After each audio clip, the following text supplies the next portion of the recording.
आशिया खंडातील पहिल्या शिक्षिका, भारतातील पहिल्या मुख्याध्यापिका, भारतातील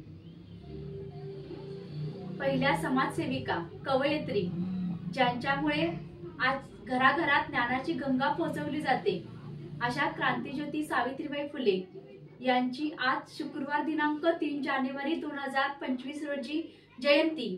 या निमित्त मी सहाय्यक प्राध्यापक Rupali Sunil Patil, ND Chougule group of institutions Asurle Porle यांच्या वतीने त्यांच्या कार्याला प्रथमतः विनम्र अभिवादन करते.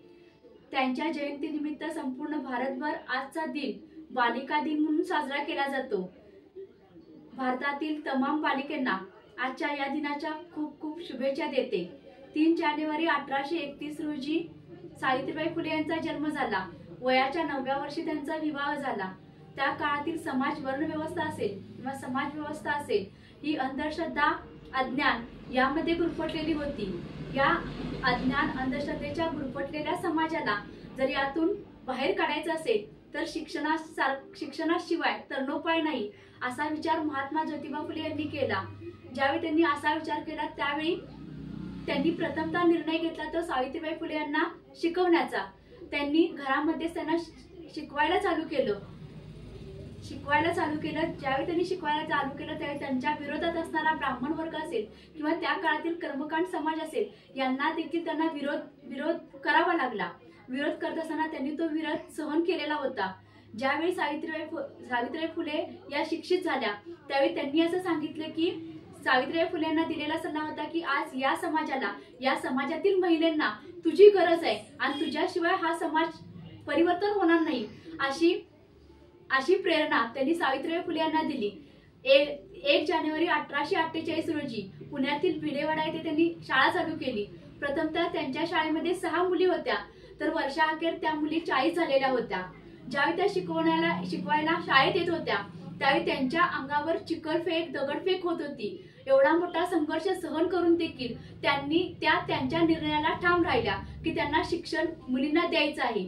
त्यांनी कोणत्याही प्रकारची प्रतिक्रिया त्या व्यक्तींना दिलेली नव्हती. हा जो समाज होता, या समाजामध्ये बालविवाह होत होते. ज्यावेळी बालविवाह होत होते त्यावेळी सतीप्रथा ही देखील होती, बालविवाह होत होते. या सगळ्या प्रथांना त्यांनी प्रतिक्रिया देण्यासाठी विविध कायदे घडवून आणले. समाजामध्ये समाज प्रबोधन त्यांनी स्वतःहून घडवून आणलं. ज्यावेळी विधवा स्त्रियांच्या हातून एखादी चूक होत होती त्यावेळी त्यांना बालहत्या प्रतिबंधक गृह की ज्यामध्ये त्या विविध विधवा स्त्रियांचे पाळणपोषण करण्याचे देखील काम या महान मातेनं केलेलं होतं. त्यापैकीच काशीबाई नावाच्या ज्या विधवा महिला होत्या त्यांचाच पुत्र यशवंत यांना त्यांनी दत्तक घेतलेलं होतं. ज्याप्रमाणे स्त्री मुक्तीसाठी त्यांनी काम केलं त्याप्रमाणे त्यांनी शूद्र व्यक्तींना मिळणारा न्याय हा देखील त्यांनी त्यासाठी त्यांनी काम केलं होतं. महात्मा फुले यांनी आपल्याच दारातील असणारी विहीर ही अस्पृश्य लोकांच्यासाठी पाणी पिण्यासाठी, पाण्याचा वापर करण्यासाठी खुली करून दिलेली होती. ज्यावेळी 1896 मध्ये ज्यावेळी 1896 मध्ये ज्यावेळी प्लेगची साथ आली, त्या प्लेगच्या साथीमध्ये त्यांनी स्वतःहून सर्व प्लेग रुग्ण जे होते त्यांची सेवा केलेली होती. ही सेवा करत असताना त्यांना देखील प्लेगची लागण झाली आणि त्यामध्येच त्यांचा मृत्यू झालेला होता. म्हणजे वयाच्या 9व्या वर्षापासून ते शेवटच्या श्वासापर्यंत त्यांनी समाजासाठी आपला जीव ओतलेला होता. त्याचप्रमाणे सत्यशोधक समाजाची धुरा देखील त्यांनी सांभाळलेली होती.